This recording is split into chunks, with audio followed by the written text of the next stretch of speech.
एक संत थे, वे बांके बिहारी जी को मानते थे। कहते हैं यदि भगवान से निकट आना है तो उनसे कोई रिश्ता जोड़ लो।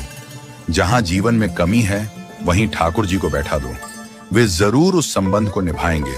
इसी तरह संत भी ठाकुर जी को अपना शिष्य मानते थे और शिष्य पुत्र के समान होता है, इसलिए राधा रानी को पुत्र वधू के रूप में देखते थे। उनका नियम था रोज मंदिर जाते और अपनी पहनी माला भगवान को पहनाते थे। उनकी यह बात मंदिर के लोगों को अच्छी नहीं लगती थी। उन्होंने पुजारी से कहा, ये बाबा रोज मंदिर आते हैं और भगवान को अपनी उतारी हुई माला पहनाते हैं। उन्होंने पुजारी जी से कहा कि वे बाबा से इस बात का विरोध करें। अगले दिन बाबा मंदिर आए और पुजारी जी को माला उतार कर दी तो पुजारी जी ने माला भगवान को पहनाने से इनकार कर दिया। साथ ही कहा कि यदि आपको माला पहनानी है तो बाजार से नई माला लेकर आएं, ये पहनी हुई माला ठाकुर जी को नहीं पहनाएंगे। वे बाजार गए और नई माला लेकर आए। आज बाबा मन में बड़े उदास थे। अब जैसे ही पुजारी जी ने वह नई माला ठाकुर जी को पहनाई, तुरंत वह माला टूट कर नीचे गिर गई। उन्होंने फिर जोड़कर पहनाई, माला फिर टूट कर गिर पड़ी।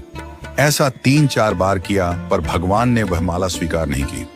तब पुजारी जी समझ गए कि उनसे बड़ा अपराध हो गया है और पुजारी जी ने बाबा से क्षमा मांगी।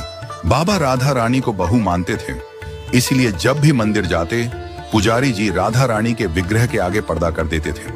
भाव ये होता था कि बहू ससुर के सामने सीधे कैसे आए और बाबा केवल बिहारी जी के ही दर्शन करते थे। जब भी बाबा मंदिर आते तो बाहर से ही आवाज लगाते, पुजारी जी हम आ गए, और पुजारी जी झट से राधा रानी के आगे पर्दा कर देते थे। एक दिन बाबा ने बाहर से आवाज लगाई, पुजारी जी हम आ गए। उस समय पुजारी जी किसी दूसरे काम में लगे हुए थे, उन्होंने सुना नहीं। तब राधा रानी ने तुरंत अपने विग्रह से बाहर आई और अपने आगे पर्दा कर दिया। जब बाबा मंदिर में आए तो यह देखकर पुजारी जी को बड़ा आश्चर्य हुआ कि राधा रानी के विग्रह का पर्दा तो लगा है। पुजारी बोले, बाबा आज आपने आवाज तो लगाई ही नहीं। बाबा बोले, पुजारी जी मैं तो रोज की तरह आवाज लगाने के बाद ही मंदिर में आया था।